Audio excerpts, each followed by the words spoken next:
According to the Bureau of Justice Statistics, in a special report published May 2018, 5 and 6, 82% state prisoners released in 2005 across 30 states were arrested at least once during the 9 years following their sentence. One thing I want you to take away from this quote is the fact that it says at least once during the 9 years after being after the release.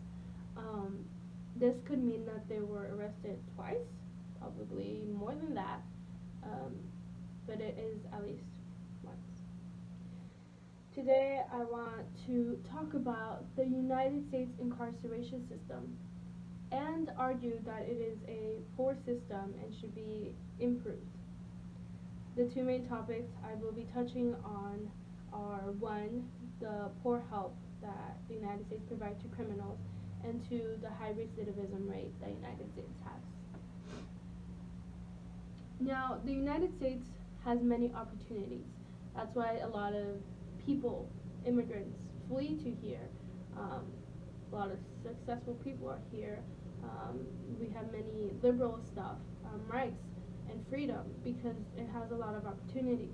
But one thing that it lacks on is the opportunities it provides and the help it provides to its prisoners after being released.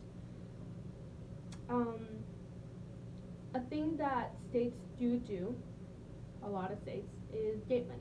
Now, gate money is money prisoners receive after being released. It varies by each state.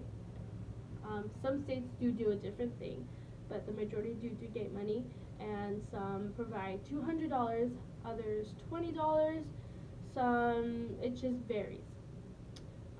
So the Marshall Project stated on September 10th of 2019 that many informally incarcerated people say the money isn't enough to meet the demands of their lives and the days following their release. One must have in consideration that these are people that have been incarcerated and separated from society for some many years. Um, Others have lost many things too. I'm pretty sure the majority have lost many things. For example, money, housing, family, loved ones, because they have been incarcerated.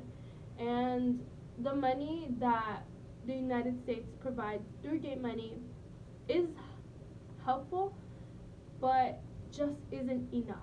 And it can help with transportation, it could help with housing, or not even that much of a housing, but could help with food and probably even clothes, but it is a short term help.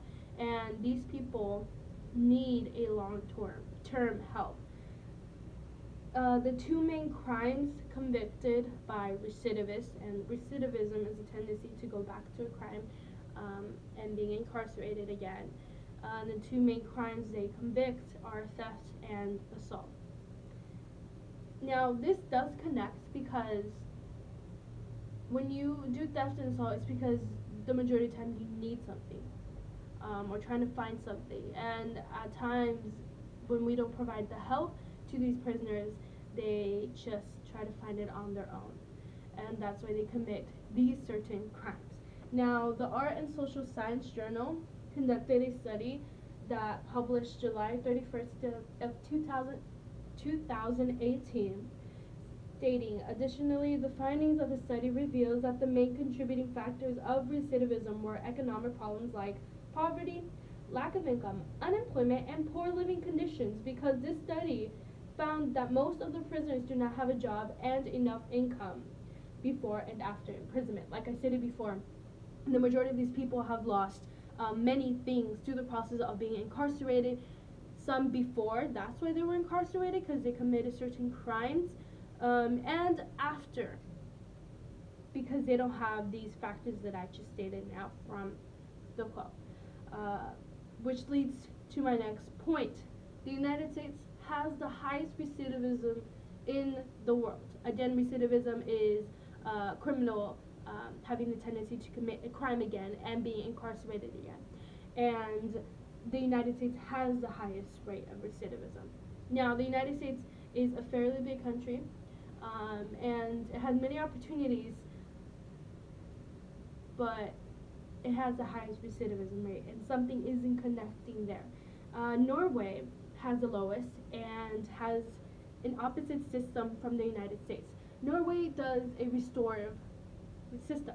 Restorative by meaning that they help restore the human being that committed the crime, and they go through this process of bringing him back to society. Norway is known for having the most humane incarceration, the humane prisons in the world. Now, that is opposite from the United States. The United States has bars on windows, has cells, have them in uniforms, compared to Norway, who has bedrooms, who have clothes for them, who has musical instruments, and so many much more opportunities for these criminals. And it just isn't connecting. Now, according to an article published by Erwin James on The Guardian on Monday, February 2013 at 3 East Central, the punishment is that you lose your freedom. If we treat people like animals and they are in prison, when they are in prison, they are likely to behave like animals. Here we pay attention to you as a human being. Now, the United States should implement this, I believe, because Norway has the lowest recidivism rate, and they're doing something totally opposite from the United States. So why shouldn't they do what Norway is doing, or probably something kind of like it? Provide a little bit more help. Now, I'm not saying that these people shouldn't pay their punishment and that they should have much glory for what they did. Obviously they should, but like how the quote stated, they lose their freedom. But we are helping them. Now, to conclude my speech, I want you to think, what is the United States actually doing by closing these people away? They're paying the consequence, right? But when they come back into society, they are not the same. And is the United States actually providing safety and help to people of society that we live in, and criminals when they come back? Are they actually improving something? Thank you.